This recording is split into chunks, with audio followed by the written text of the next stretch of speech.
Hey everyone, welcome back to Learn with Sans. I'm Sanskriti Bhandari. Today I'm back with new poem of your Beehive English NCERT book, which is No Men Are Foreign. मतलब कि हम सब एक हैं, we all are equal even in the eyes of laws. आपने अपने SST की book में भी ये पढ़ा होगा. और वी ऑल आर वन. हम में कोई डिफरेंस नहीं है, हम एक ही हैं. हमें एक ही इंसान ने बनाया है. हमें एक only one person have created all of us, God almighty. इन्होंने हम सबको बनाया है. हम सब एक हैं. तो वो कैसे हैं? और इसका जो पोएम का नाम है नो मैन आर फॉरेन, इसका मतलब क्या है? इसका मतलब ये है कि हमें कोई डिस्क्रिमिनेशन नहीं करना चाहिए. क्योंकि आप करते होंगे, जैसे अगर वो मुस्लिम है तो उसको डिस्क्रिमिनेट करो कलर के बेसिस में, रिलीजन, कास्ट, रेस, इन सब के बेसिस में हम डिस्क्रिमिनेशन करते हैं. और हम कंट्रीज़ जैसे चाइना, ईरान, इराक, अमेरिका, तो हम इन सब के बेसिस में भी डिस्क्रिमिनेशन होता है.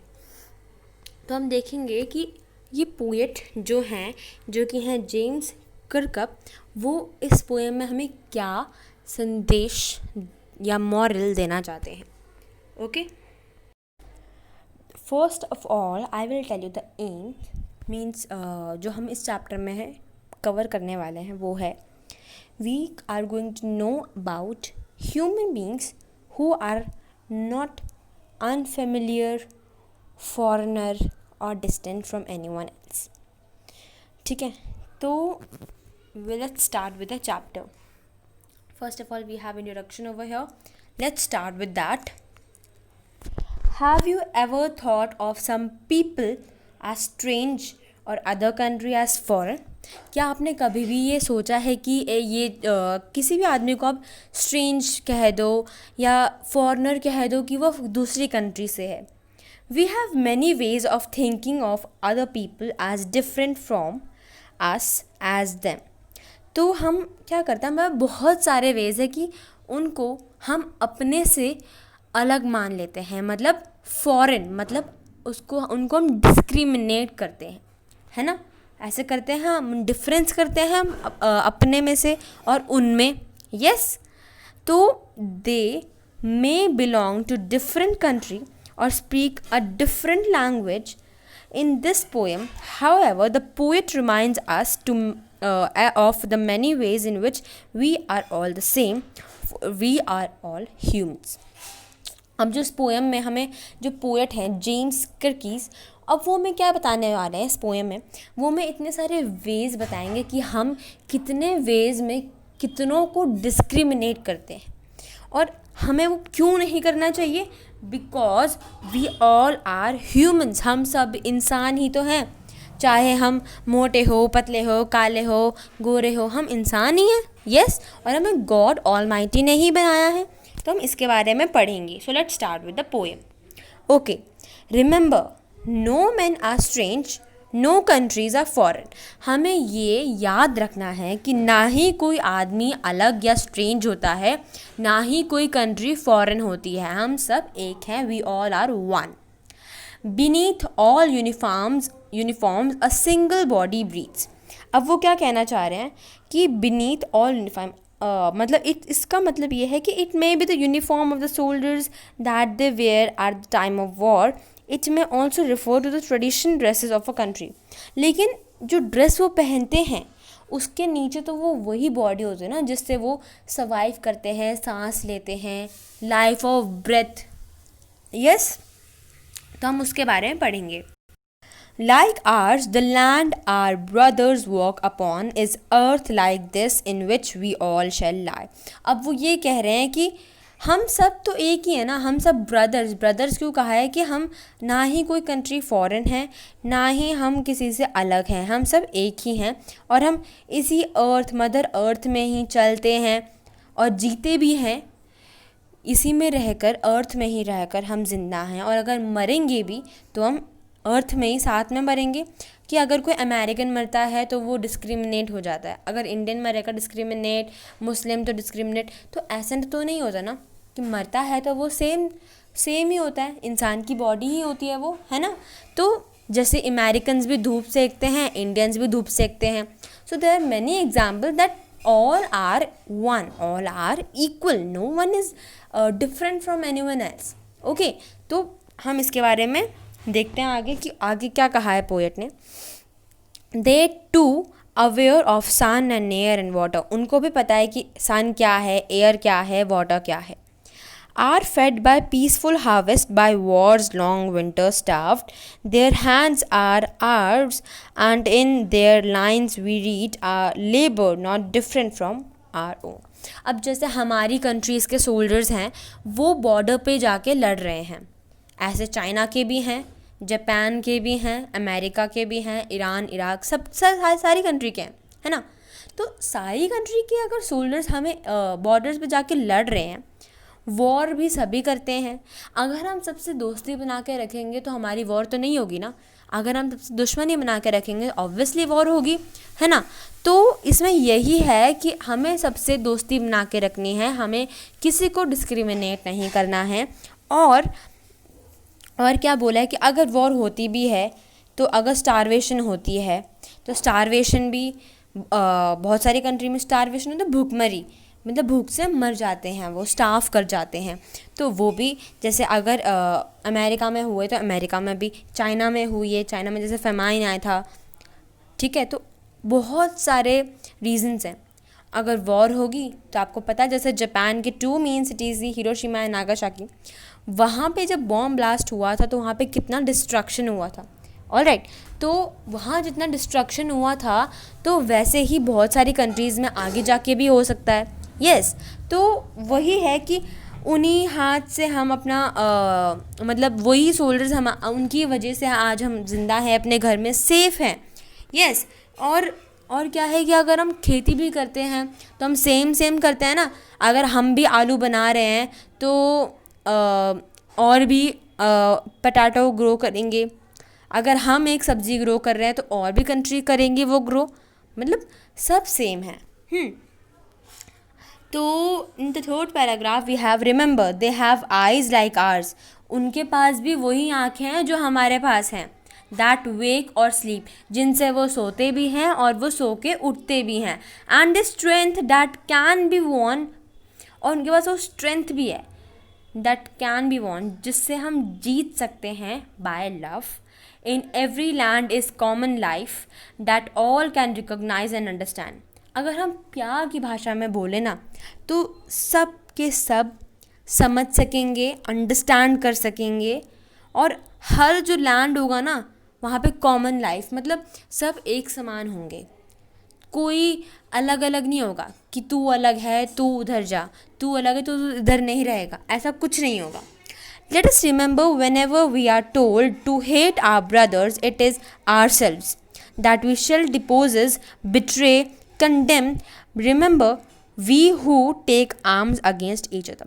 अब इधर ब्रदर्स किसके लिए कहा है कि अलग अलग कंट्रीज जैसे अमेरिका, चाइना, जापान, इंडिया, तो ये सब जो कंट्रीज़ हैं उनकी जो जितने भी पॉपुलेशन है वो सब एक ही हैं, मतलब all are equal according to the poet. And वो कह रहे हैं कि हम सब ब्रदर्स मतलब भाई की तरह हैं. और जब हमें कहा जाता है तो हेट आर ब्रदर्स, अब इसका मतलब इधर क्या है कि जब वॉर होती है तो आपको अपने अपोजिशन वाली उससे आपको हेट करने के लिए, मतलब आपको उनसे लड़ना होता है तो आपको उनमें नफ़रत होती है कि इनको तो बस अब ख़त्म कर देना है. तो वैसे ही चीज़ कि अगर हम अपने भाई, जैसे आपका अगर कोई ब्रदर है तो आप उनको तो मार नहीं डालोगे ना. तो जैसे इधर आपको बोला जा रहा है कि अपने भाइयों से नफ़रत करो, उनको मार डालो, वॉर हो रही है, तो उसमें आपको बिट्रे मतलब धोखेबाज, तो ये सब हो जाता है ना, धोखेबाजी होती है और बहुत कुछ होता है. रिमेंबर हम ही हैं वो जो आर्म्स लेके खड़े होते हैं, जो हम ही हैं वो जो लड़ाइयाँ कराते हैं. अगर हम पीसफुली रहेंगे तो कुछ लड़ाइयाँ वगैरह नहीं होंगी, ठीक है. It is human earth that we defile मतलब पॉल्यूट करना. तो ये ह्यूमन अर्थ है जो हम गंदी कर रहे हैं, पॉल्यूट कर रहे हैं. Are hells of fire and dust outrage the innocence. of air that is everywhere our own. Remember, no men are foreign and no countries are strange. अब वो लास्ट स्टैंजा में क्या कह रहे हैं कि अगर हम ऐसे अपनी ज़िंदगी को नर्क की तरह बना देना, तो ये जो हमारी अर्थ है इतनी सुंदर सी, वो उसको हम पॉल्यूट कर रहे हैं, इसका मतलब ये है। तो एक बात याद रखो कि ना ही कोई मैन फॉरेन मतलब अलग हुआ है हमसे, और ना ही कोई कंट्री फॉरेन कंट्री है, मतलब सारी कंट्रीज़ एक जैसी हैं, कोई भी स्ट्रेंज नहीं है, सब एक जैसी हैं। All are one, remember this, okay, according to the poet. Now, what do we get to know? What is the moral which we get from this poem? This is, underneath the color of any person, dress, and belonging to any nation, a human being breathes the breath of life like any other person. The poet gives the message of universal brotherhood. भाईगिरी का message देते हैं वो, कि हम सबको साथ मिलके एक साथ जुट के रहना चाहिए, ठीक है। तो ये मैसेज दे रहे हैं पोएट। अब जैसे पोएट ने बताया है कि अगर हम आर्म्स लेके खड़े हो जाते हैं, मतलब अगर हम वॉर करते हैं तो क्या होता है, when we take up arms against another country, मतलब हम एक कंट्री से अगर हम वॉर कर रहे हैं तो क्या होता है कि सिर्फ वो हमारी ही एग्जिस्टेंस की बात नहीं आती है, वो मैनकाइंड के भी डेंजर में बात आती है। But also produce danger, but also produce danger for other creature living on the earth, मतलब और भी लोग जो अर्थ में रह रहे हैं उनके लिए भी वो खतरा बन सकता है। एंड जो वॉर होती है ना, वो बहुत ही ज़्यादा डिस्ट्रक्शन करती है पूरी कंट्री में। अब हम ये देखते हैं कि पोएट ने ऐसा क्या बोला है कि वो बोलते हैं कि जो अर्थ में हर एक इंसान रहता है, all the peoples living in the earth are same, सब एक जैसे हैं। The poet is highlighting, poet ये कह रहे हैं कि all the basic similarities and difference that are created by the society, कोई भी डिफरेंस या हम जैसे डिस्क्रिमिनेशन के लिए, जैसे हम रिलीजन, कास्ट, इन सब में डिपेंड रहते हैं ना डिस्क्रिमिनेशन के लिए, तो वो सब है ना, वो पहले से क्रिएटेड नहीं होता है। That all are created by the society और ह्यूमन बींग्स, ह्यूमन बींग ही क्रिएट करते हैं या सोसाइटी ही क्रिएट करती है। All have the same body structure, सबके पास सेम बॉडी स्ट्रक्चर ही है, सबके पास बॉडी है, सबके पास नोज़ है, आइज़ है, ईयर्स है, स्किन है। तो आइज़ से ही वो देखते हैं, उससे सोते हैं, जागते हैं, नोज़ से सूंघते हैं, माउथ से बोलते हैं, ईयर से सुनते हैं, सब सेम है। Yes, all experience are same, joys and sorrows in life, मतलब जितने भी उनके इमोशंस हैं ना, इमोशंस, तो इमोशन भी सेम है। अगर वो रो रहे हैं तो हर कोई रोता है, ऐसा नहीं है कि कोई नहीं रोता है। हर कोई हंसता है, ऐसा नहीं है कि कोई ऐसा इंसान है जो हंसता ही नहीं है, ठीक है। तो बहुत सारे तरीके हैं। एंड एवरीवन लव्स, सबको क्या पसंद है, पीस पसंद है, मतलब शांति से रहना पसंद है, क्योंकि अगर वॉर होगी तो बहुत सारी डिस्ट्रक्शन होती है पूरी कंट्री में, और वो पूरी कंट्री के सिटीजन्स को चुकाना पड़ता है वो जो नुकसान होता है। And why does the poet say that the human strength can be won by love? तो अब ये पोएट को कह रहे हैं कि जो भी स्ट्रेंथ है ह्यूमन की, वो हम प्यार से बात करेंगे तो हम वो जीत सकते हैं। वो ऐसा इसलिए कह रहे हैं क्योंकि if we fight with a physical strength, अगर हम अपने फिजिकल स्ट्रेंथ से खुद से ही लड़ेंगे, so we are opposed by equal strength, then there will be destruction and no one will win, किसी की जीत नहीं होगी। but if we love others we will get love in return, अगर हम दूसरों को प्यार देंगे तो हमें भी प्यार मिलेगा। we can win friends and not making enemy and love win friend, अगर हम प्यार से सबसे बात करेंगे तो हम इतने सारे दोस्त बना सकते हैं, अगर हम दुश्मन करेंगे तो हमारे दुश्मन बनेंगे, है ना। तो यही है कि हम प्यार से ह्यूमन स्ट्रेंथ जीत सकते हैं, है ना। बीनीथ ऑल यूनिफॉर्म, ये भी मैंने बताया था कि अगर एक यूनिफॉर्म का क्या है, वो तो कल्चर, रिलीजन, उसके ऊपर डिपेंड रहता है ना, वॉर के कंट्री के ऊपर डिपेंड रहता है, लेकिन जो असली चीज़ होती है वो तो अंदर होती है ना। सेम बॉडी स्ट्रक्चर है सबके पास, सेम बॉडी स्ट्रक्चर है सबके पास, उसी से वो सांस लेते हैं, उनकी जो आइज़ है वो सेम है, इनकी जो ईयर है वो सेम है, टंग सेम है ना। तो ये सब जो चीज़ें हैं वो सेम ही है। तो जब हमें ये कहा जाता है कि अपने जो ब्रदर्स मतलब तुम्हारे जो भाई हैं उनसे उनको नफ़रत करो, उनसे हेट करो, hate our brothers who tell us so and what should we do then.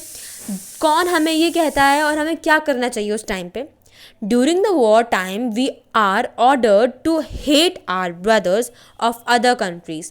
हमें वॉर टाइम में यही होता है ना कि अपनी अपोजिशन वाली कंट्री को हमें हराना है तो हमें उनसे नफरत करनी चाहिए, है ना। यही हमें सिखाते हैं। The leaders and politician ask us to do so. Leader तो पॉलिटिशियन ही है ना, जो अपने पर्सनल गेन के लिए बोलते हैं ये। We should analyze situation before picking up arms against others. हमें सब कुछ एनालाइज करना चाहिए कि सिचुएशन क्या होगी कि जब हम वॉर करेंगे तो आर्म्स जो हम पिक करते हैं उसके कंट्री पे क्या असर होगा। बाय हेटिंग अदर्स उससे क्या असर होगा। हम क्या कर रहे हैं, हम अर्थ को पॉल्यूट कर रहे हैं, डिफाइल कर रहे हैं। This will lead to deceiving and hating our own selves. ठीक है, तो I hope you have got poem. आपको पोएम बिल्कुल अच्छे से समझ आ गई होगी। No man are foreign, this is very very very good interesting poem. Motivational poem भी है जो हमारी सोसाइटी को आगे मोटिवेट कर सकती है, इसमें डेवलपमेंट हो सकते हैं हमारी सोसाइटी में। तो अगर आपको वीडियो अच्छी लगी तो प्लीज़ लाइक शेयर सब्सक्राइब ज़रूर करें और बेल आइकन को भी प्रेस करें ताकि आप मेरे चैनल में अप टू डेट रहें। Till then bye bye, take care.